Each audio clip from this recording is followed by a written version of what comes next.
Good evening, YouTube world. I'm your host, Paul Italia. If you haven't already, please make sure you subscribe to my channel. I'd like to first start off and shout out my sponsors. First off, New York Vectors Arm Wrestling Club. What's up, brother? Also, Renee Paulson Photography. With any kind of photography needs, I'll be attaching the link in the description. Definitely check it out. I'd like to introduce today's guest. They got a very big match coming up. It's all going down at the Knuckles Up 2 event, January 6th.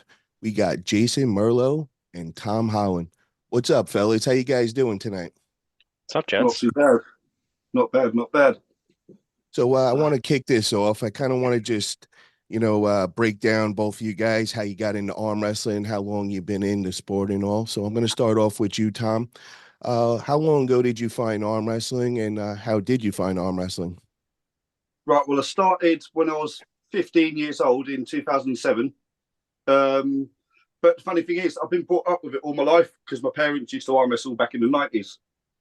And my mum got to sixth in the world, and my dad got to heavyweight second in the world, Wow. silver medalist in '94. Damn. And then, long story short, they split up. Arm wrestling weren't about in the family anymore. And then when I got to the age of 15, I come across a table, and it's always something I wanted to do. But when I got old enough, I just never had a chance. So as soon as I got to the table, that was it. I was hooked and just didn't stop. I said that was 2007, so that was 16 years ago, nearly 17 years ago now. Wow. Very Quite a impressive. while. And I like that it runs in your family and all. So practically you've been around it your whole life and all. So that's a great thing. Yeah, Ja- man. Jason, same thing for you, brother. When did you find arm wrestling? So when I turned 21, I found a few tournaments in New York. And one of my father's friends always told me that my build would be pretty good for arm wrestling, and I didn't really do anything for it, but I found those tournaments and decided to try and do them. I ended up doing three tournaments when I was 21 at the amateur level and went undefeated, right-handed. So then I was like, all right, if I want to take this seriously, I really need to find a team. And that didn't happen until September of 2015.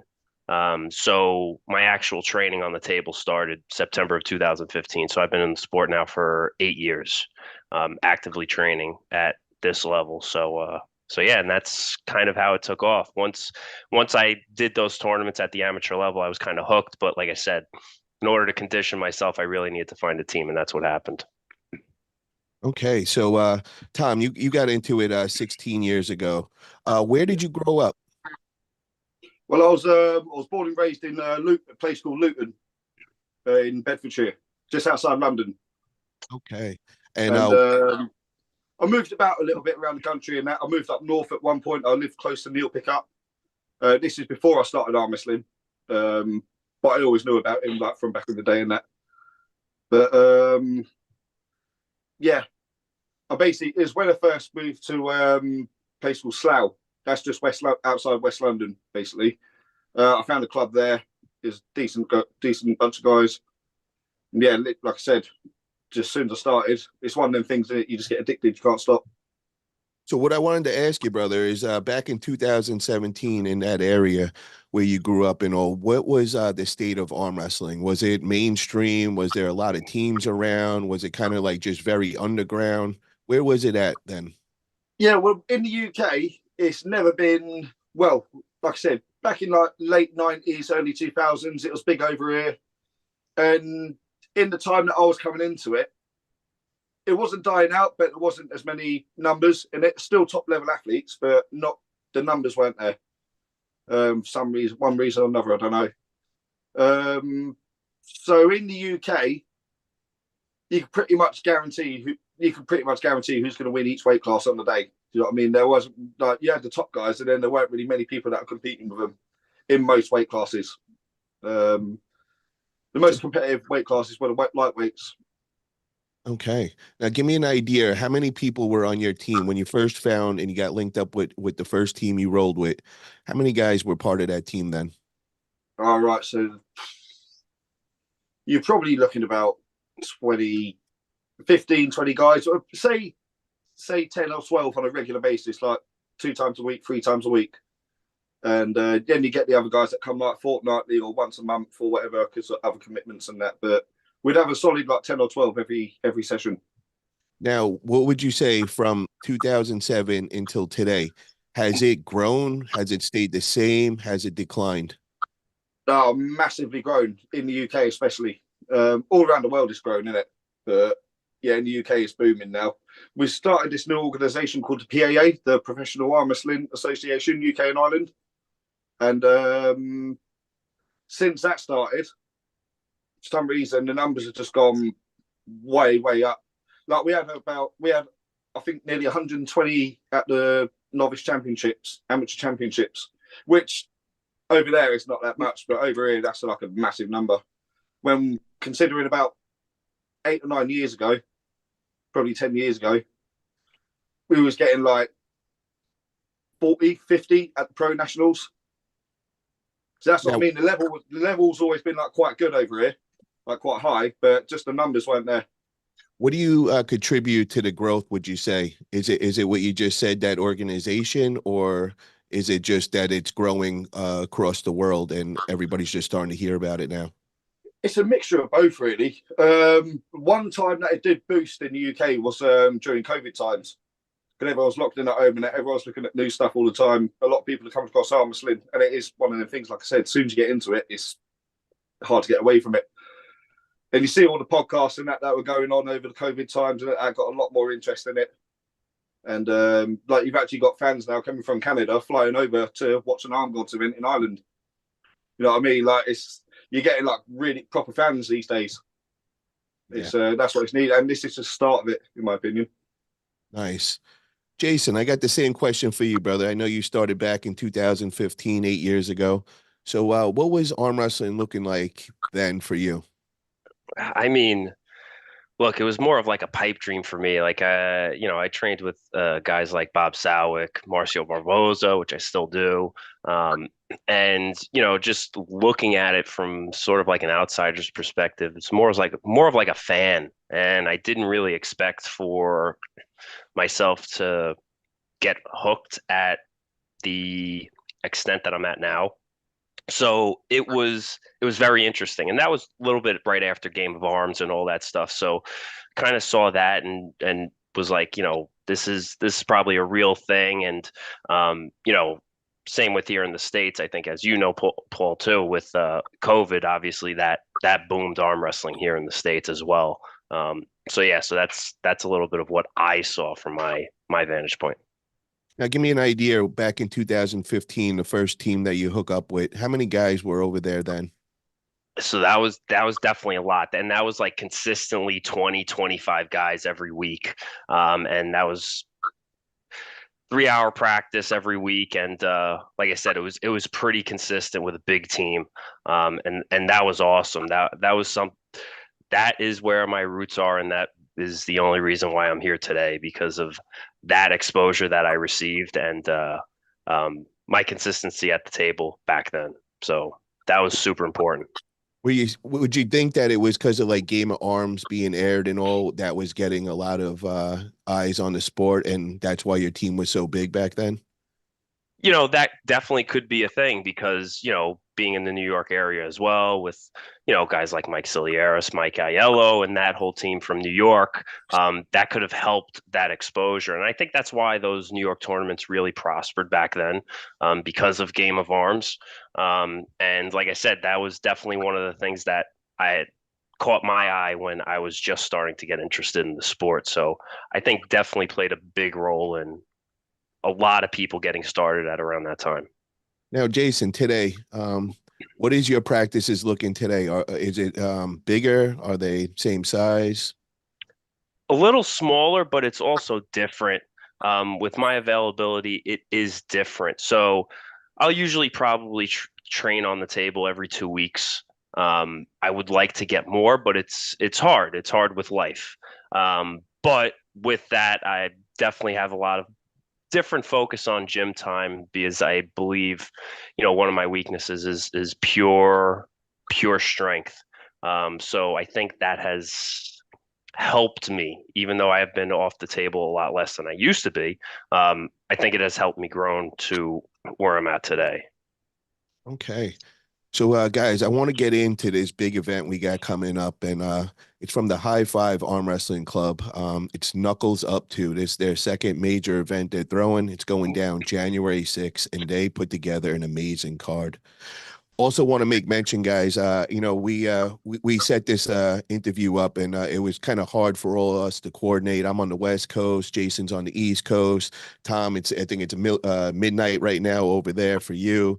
So we just kind of said whatever time was available for all three of us to get on. And I didn't mean any disrespect, because I just found out that Aussie Arm Wrestler has his weekly show on today, and we're on at the same time as him. So I just want to let you know, Aussie, I'm really sorry. It was no disrespect meant by that at all. And with that also being said, we got Aussie Arm Wrestler is going to be at this event. He's doing the commentary and all, so really looking forward to that as well. But I got to say, man, when I seen this match introduced between you and Jason Merlo and Tom Holland, this one excited me, guys. I look up to both of you guys. I consider both of you guys table ninjas, and both of you guys got pretty much the same build and very similar styles. So really looking forward to this one. Want to find out what the preparation looked for both of you guys, and how confident you guys are in getting the win. Let's start off with you, Tom, on that. So how did the training camp for this match go for you? Yeah, to be honest, mate, it's been more of a stylistic training rather than power training. Trying to be smart about it, because of obviously I watched the 198-pound class that Jason done, and I watched his match with Nanastad as well. He looked really dominant in that match. Hand riser, pronator looks really strong. So it's just a bit of technical training, to be honest, trying to adjust, change moves a little bit. And yeah, it's hoping for the best. Obviously, I know Jason's a beast, and it's not going to be easy at all. So I've got to come in as prepared as I can. So those last two performances you've seen Jason in, that being the 198 round robin and him going against Nanastad at the first Knuckles Up. What did you take from those two, and which performance do you think was a better performance for Jason? I think 100% the better performance was with Nanastad. I know where he's at, and that's a big win, especially to do it in the fashion that he did. Just pure control. With the 198-pound round robin, I noticed that, like he said earlier, you can see that he doesn't. Well, it's not that he don't favour the hook. It's just every time I see him go into the hook against them guys, they manage to get it over him, but not easy as well. So he's definitely got a strong hook still. Obviously, everyone knows the hook's my ace. I'm going to be trying to change that, but that's still in the plan books. Do you know what I mean? Depending on what happens. Now, Tom, if you were in that 198 round robin that day, would you think that you would do the better than him, the same, or worse, in your opinion? To be honest, I'm realistic. I really don't know where these guys are at. Obviously, I pulled Taranenko a couple of weeks ago at training. Like Craig Tounier, I've not pulled him yet, but that'll be coming soon. Most of them guys I haven't pulled. Okay. So I really wouldn't know, to be honest. I don't know where to compare it yet. When me and Jason face each other, that's going to be a good little indicator. See like where it lays with them sort of guys, like at that level. Now, I'm interested to hear about your meetup with Artem Tararenko, because I know obviously Artem pulled Jason not too long before. So I'm sure, that was one of the subjects you guys were speaking on. So can you kind of enlighten us? What did you get from Artem about Jason? Artem didn't really go too much into what Jason does, because I can see what he does. But Artem said that he's not beat him in a while or ever.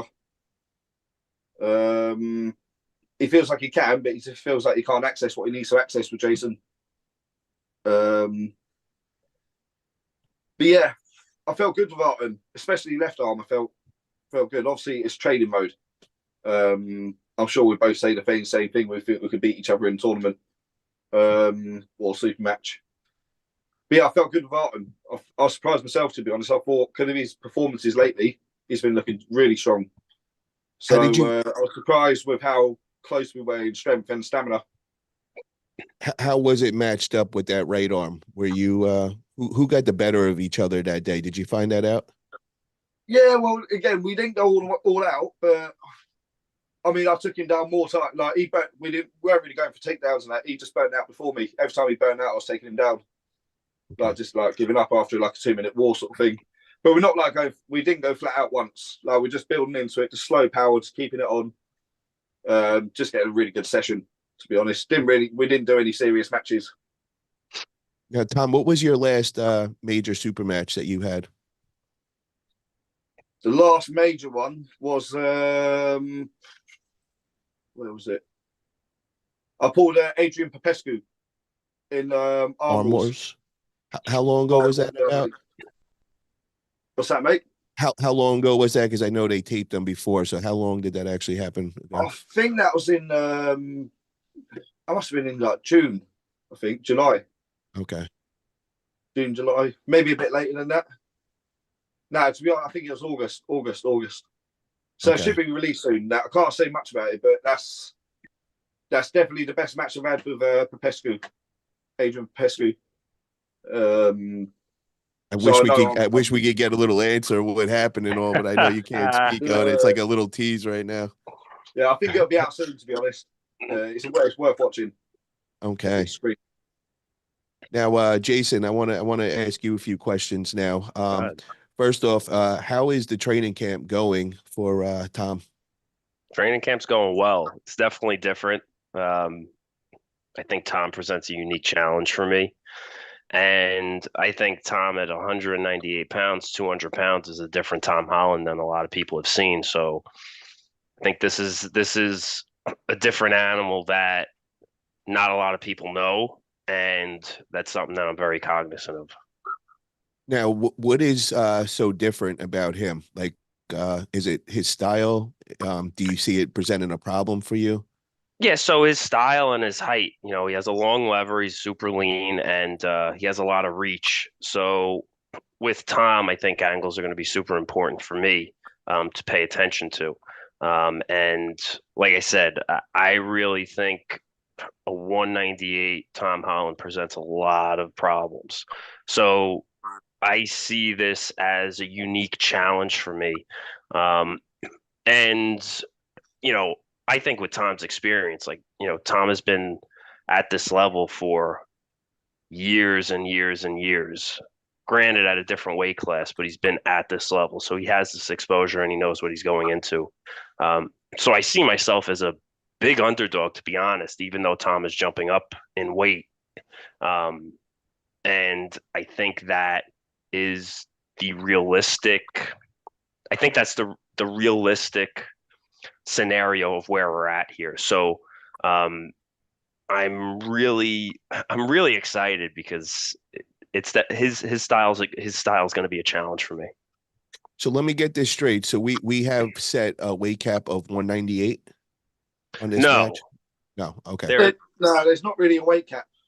Right. Sorry. Exactly. Yeah, no, there's not really a weight cap. No, it's just that I've just noticed that Tom's weight has bumped up this year.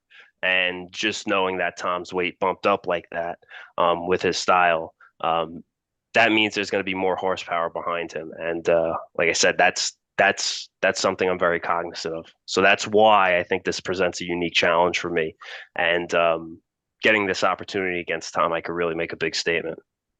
I'm curious to know what weight are you going to be coming in at? Because I believe you cut down to 198. Am I correct when I say that?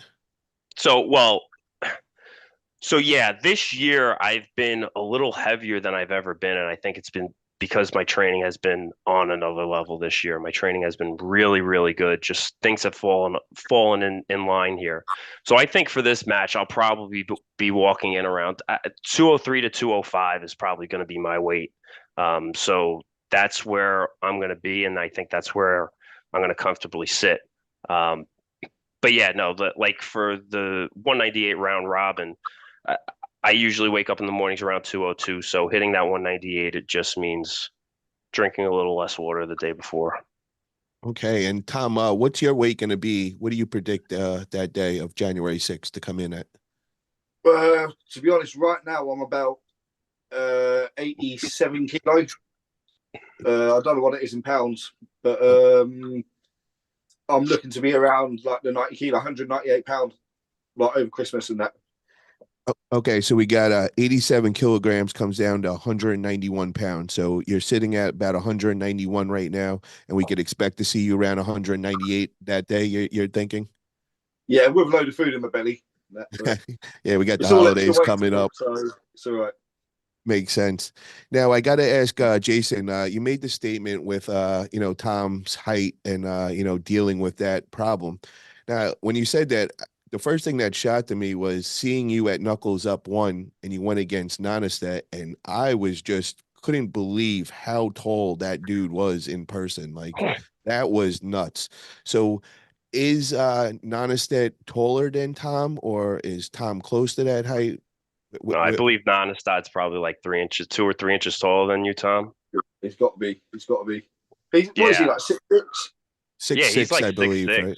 Yeah. And Paul, you said it, like pictures say one thing for sure, but like when I tell people how I met Nonestad, like I literally have to bend my head back in order to talk to him. Like it's ridiculous. It's ridiculous. Yeah, that is definitely a true statement for sure. So, what's the difference now, with Tom? Because you obviously dealt with that height, and you were pretty dominant that day. Now, is it Tom's style that presents, a problem with the way he gets height and all? Yeah, so it's Tom's style. Like but like I said, I mean, look, a tall, strong hook puller is something that's a little different than me. It's usually with a lot shorter guys that I have a little bit more of a problem accessing my power. So like I said, it's something that's a little bit of an unknown that I'm going into here. So I'm excited for that, and I think Tom is going to be surprised with where I go in this match, and I think it's going to be something that's like I said, it's a big opportunity for me to show a little something. Can you give me a percentage of how confident you are in getting the win that day? So I wouldn't be taking this match if I really wasn't confident because look, I have a lot of momentum on my side, and I feel like I've been doing very well. Now, granted, at that same token, even if I wasn't confident, I wouldn't turn down the match because these are big and huge opportunities for me. I'm more of a relatively quiet guy that's still relatively unknown in terms of level and where I belong at this level in the sport. Um, so now, with that being said, I still think that I think after this match is done, I think Tom is going to go back on a diet and stay in the weight class he belongs in. Oh, old words. Tom, same question for you, brother. How confident you feel in getting that win that day? Yes, same as Jason said. I wouldn't be doing it if I weren't confident. I mean, after the first knock was up, I messaged them saying, "Yeah, great show. I'd love to be on it one day." Then they messaged back saying, "All right, mate, we'll be in touch quite soon." But yeah, it's just talking. But then they messaged me and they offered me a match with Merlo. I was like, fucking 100%. Obviously, you got people over here that talk about Jason, how he's rising up in a minute. Like Neil Pickup, like talks about him all the time. He's a noticeable puller, and like I said, he's on the rise as well. His momentum's on his side. But I think where I've been putting on the weight now, I'm feeling a lot stronger. And it's not even the funny thing is, it's not even a muscular thing. It's the way I pull, I triangulate my body, so just more body weight behind my arm, I'm able to move more. Lifting dumbbells and that, I'm the same. Like the weights haven't gone up or anything. My strength hasn't gone up in any way like that. Only like body triangulating movements on the pulley machine. That's where I can shift a lot more weight when I've got more body weight. And I think if I'm 90 kilo, that would be well, I'm hoping to be a bit more than that, but obviously, realistically, about 90 kilo, 198 pounds. I'd love to see what happens on the day, because I know where Jason's at as well, and yeah, it's going to be really interesting. But I'll honestly go 60-40 to me, Okay. because when the match first got called as well, everyone was saying about how like Jason's going to wipe me and that. And I was thinking, oh shit, I'm in trouble. And yeah, and then when I entered the nationals over here, I felt really good. And that I entered that at like 88 kilo. So I think 90 kilo, I'm going to feel really good on the day. I think if the match stops, it's game on. I've got to be aware of his hit, but I think if it stops, then it's going to be a waiting game. I don't think I'll overpower him. I don't think I'll overpower him. I think it's going to be a long battle. But I mean, my stamina's feeling really good, especially with his body weight now. Like, it was shit at first when I first put the weight on, but now I've adapted to it. Yeah, I can get some long matches, stay fresh. So, looking forward to it. Look, I really think that the match. Sorry, Paul. I think the match really is a true wild card because I don't think we can compare anything to anything else. I think it's relatively unknown in order to figure out where our levels actually are. Because it's you can't do the arm wrestling math of A and B and B and C and C and D. You can't even really connect the dots in this case either. So I think it's just going to close the gap in terms of where our levels are on a wide range scale. So I'm very interested to see what the data is behind this. Jason, I'm going to put you on the spot because Tom gave us his percentage and said 60-40 he's got himself winning. What's the percentage that you got yourself at? Look, I believe I can beat Tom, right? I believe I can beat Tom. I do believe I'm the underdog. So like Vegas odds, I think Tom is the favorite here, even though he's coming up from a lower weight class. I think his experience is something that is going to outweigh how people perceive my abilities. So with that being said, I still think you get the bigger bang for your buck when you bet on me on this match. So I'm definitely very confident, and I do believe that Tom is going to be a bit surprised. Percentage-wise, number? Give me a number. 51-49, 60-40, 70-30. What are you feeling? Yeah, so I would probably say the same thing, though. I'd probably say a 60-40 in my favor. Okay. Now, Tom, I got to ask you this, bro. Are you looking at yourself as the favorite or the underdog on this? We just heard from Jason. He considers himself the underdog. Oh, yeah, I think I'm the underdog. Especially from what I've heard about him. Do you know what I mean? The wins that he's had. I think 99% of people will say that Jason is the favourite in this match. But that's where I feel like I've got something to prove as well. So that's why I'm going into it with that mindset. Is a bit of a challenge for me, so I've got to beat the challenge. I said I could easily just go over there and get wiped, but obviously I'm not going there for that. I'm going there to win. So I'm going to go in confident. No matter how unconfident I am inside, I'll be showing full confidence. Like, you going there to win. That's it. Oh, yeah. And Joe, the match is January 6th. It's going down in Fort Lee, New Jersey. I'll definitely be there in person. I can't miss this. It's going to be an amazing event. I encourage anybody that's in that area on that East Coast, definitely make the drive. The High Five Arm Wrestling Club is putting amazing events, dropping serious money in it, putting quality production. So definitely get behind them and definitely get that VIP ticket, man. You get to go to a meet and greet beforehand. Then they also have a big after pull after. You get to hang out with all the athletes. It's just a great experience overall. So I encourage everybody to check that out. Guys, we also got another couple of big matches going on that day, and I just want to run through them real quick and kind of get a quick prediction from you guys. One of the matches I want to bring up, and I know, Jason, you got some experience with these guys, and it's Adam Warzinski, and he's going to be pulling Andrei Sharkovich out of Florida. So what's your thoughts, Jason, on that?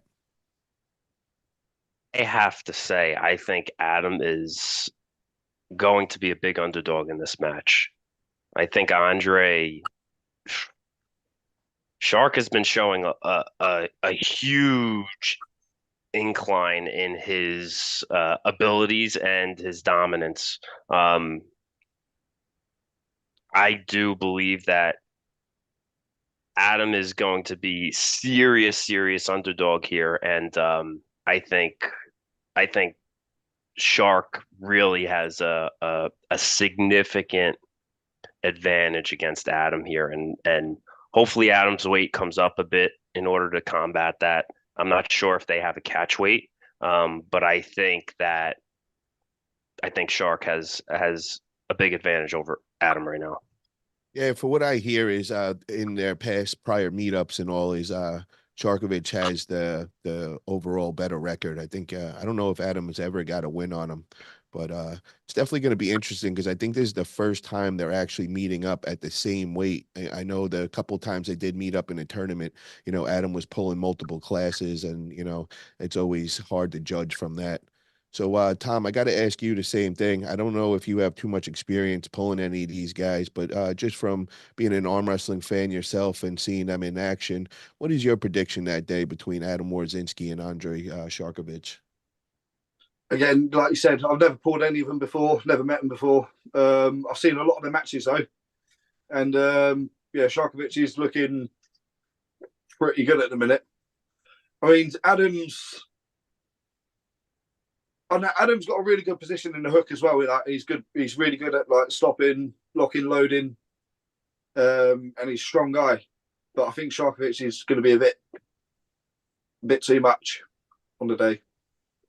Now, with you not getting to pull a lot of these guys, you're going to have a great opportunity after that after pull. Do you plan on getting on the after pull table and kind of getting some intel on all these guys in the States and all?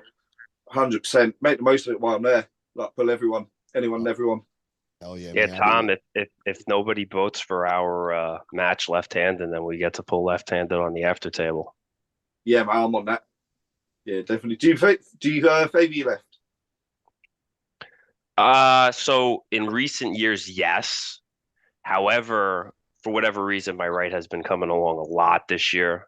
It was hindered due to an injury into my elbow, and that was what's really was holding that back, and that's the reason why my left kind of took off. However, I definitely seeing it start to equalize.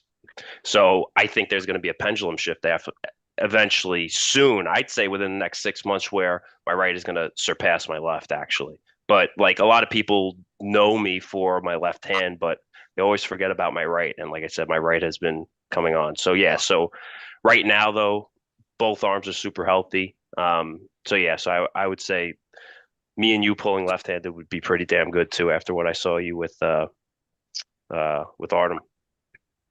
Yeah. Tom, Yeah, how do you feel 100%. with that left arm against Jason? My left arm's yeah, I'm in the same situation really. My right arm was my best arm. Then I got injured in 2016, and it's only just recovered like 2 years ago. So my left arm was like full focus, and that just excelled. Well, just focusing on one arm for like 4 or 5 years. So my left arm feels really good, but my right arm's already a lot stronger than my left. Like on like the bodyweight movements and that, like on the crazy machine, I can lift like a good 30% more on my right arm than what I can on my left. But my left arm feels, because the injury on the right, there's certain things I can't do that the left can do. Do you know what I mean? That's just like static position sort of thing, but it feels so much better because of it. I would favour myself even more on the left arm. Nice. I can't wait to see that after pull, guys, and I'll definitely get that content if that actually happens for sure. I'll keep you guys all posted. We got another match I got to bring up, man, and this one's going to be a good one. We got RVJ going against Brandon Allen. Jason, what's your thoughts on that?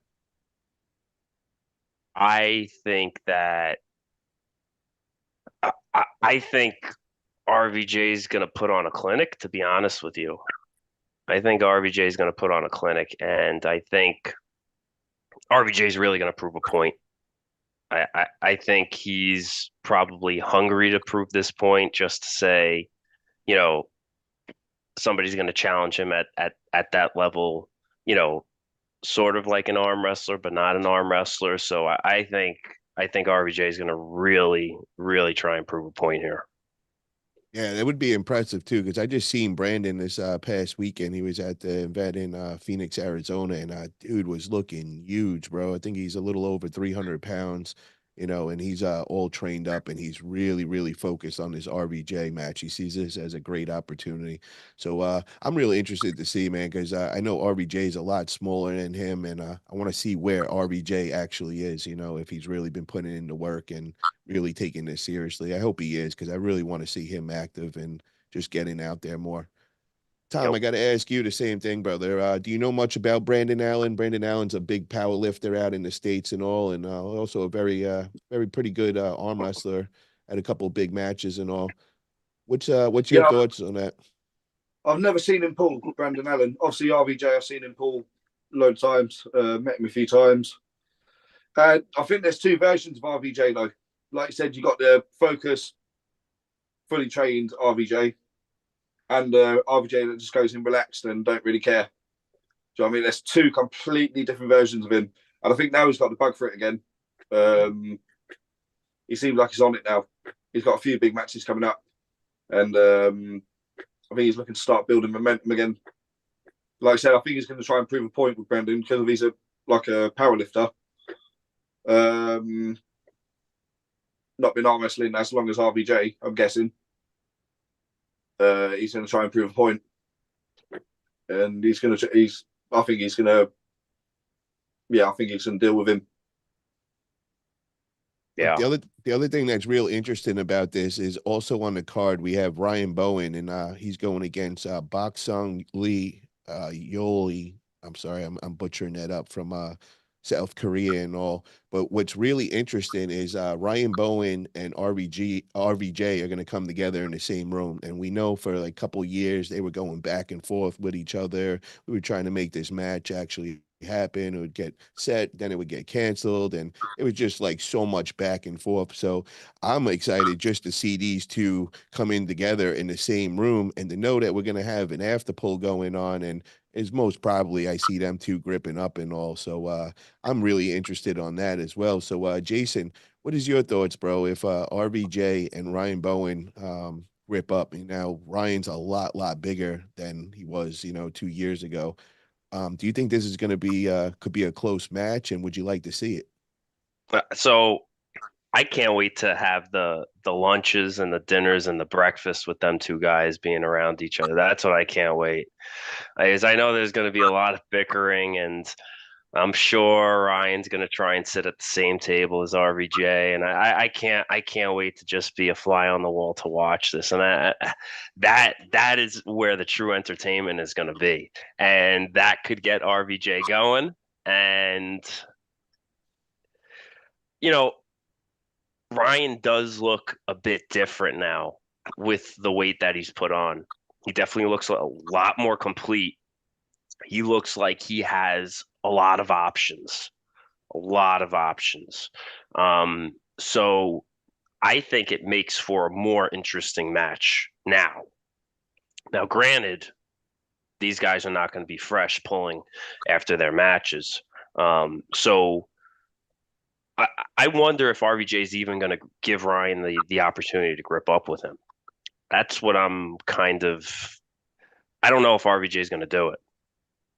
Well, the one thing, I had both of them on my show on Arm Wrestling Buzz this past week, and they both agreed that they're down to get on there and feel each other out. So I hope they stick to their word, because I'm definitely going to be pushing for that night, man, for sure. I'm going to be pushing for you guys left hand, and I'm definitely going to be pushing for Ryan Bowen versus RVJ.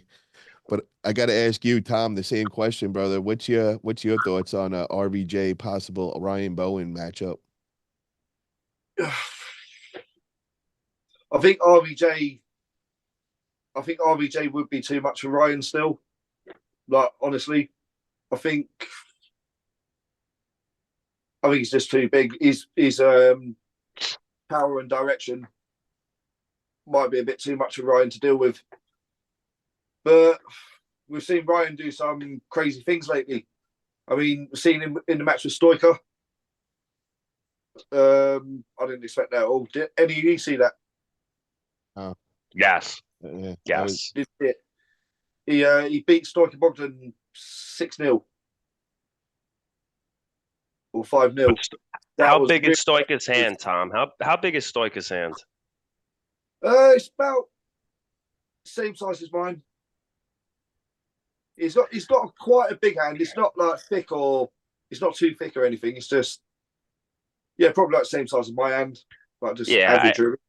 I don't have like a gauge of the size, but I know RVJ's hand, and RVJ's for his weight, it's absolutely massive. Like it's a mitt. And I don't know if Ryan's gripped up with a hand that big. I think he's going to be very surprised when he sees that. And I think RVJ's hand presents a unique challenge for Ryan for sure. And I think that's something that Ryan just is not. I don't think he's had a hand like that to pull.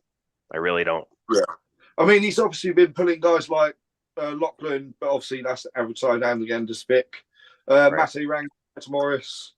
But these are guys that are like super heavyweights, and with all due respect, they're not where RVJ is. Do you know what I mean? So he's dealing with someone this time with a massive hand who knows what they're doing with it and has got all Right. the strength bases. So, like I said, I think he's going to struggle like that. Well, I'm really excited just to see all these guys get together, man. We got an amazing card put together from the High Five Arm Wrestling Club. Can't wait for it all to go down. Tom, what day do you get in? Are you coming a I few get it days on the ahead of 4th. time? Yeah, on the 4th of January, about 5 in the afternoon. Okay, so you're coming in on that Thursday. Thursday, Yeah. okay. And Jason, you're right in that area, bro. It's a short drive for you, correct? Yeah, it's a short drive for me. Yep, that's right. Hell yeah, man. Well, really looking forward to it.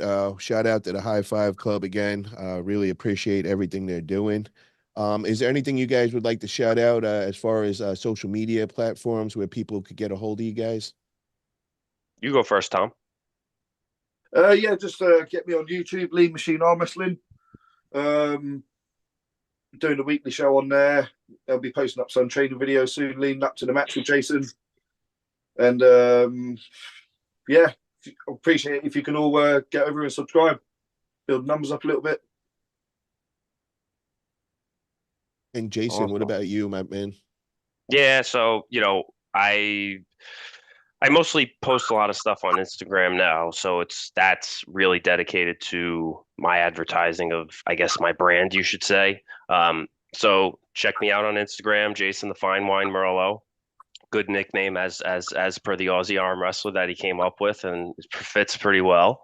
And also on YouTube as well. I haven't been posting as regularly on there, but that is going to keep coming, and both of those are going to feed off of each other. I also have a Facebook athlete page that I recently created this year after the Knuckles Up event, which has started to build a bit. So check me out on there, and I'm always free to answer any questions. And I appreciate all the fans that have supported me thus far and have pushed me to support me to where I've been today. And like I said, I wouldn't be at this point without the team that has really helped me grow. And like I said, hopefully it pays homage to them when after this performance, because I really want to continue the momentum that I currently have. Hell yeah. Well, you guys heard it here. Get over to their platforms. Make sure you subscribe. Get over to Tom's YouTube channel. He's got a lot of training content coming out and all. So definitely follow that. And Jason's going to look to get more active on his YouTube. So get over there and subscribe as well. Want to thank everybody in the chat. If you can, click that thumbs up if you haven't already. And guys, I'm really looking forward to seeing you guys January 6th over in New Jersey. And I wish you guys the best of luck. And we'll see you guys then. Let's see the gun show before we call it a night. There you go. Yeah, buddy. And Hell everybody yeah. go out and support the High Five, because the High Five is doing big things, and they're really looking to push this, and they treat the athletes well, so they're doing it right. And I think that everybody getting behind them is gonna be big in the long run. Hell yeah. All right, guys. Have a great night. Talk to you guys later. Cheers, man. See you later. Take care, guys.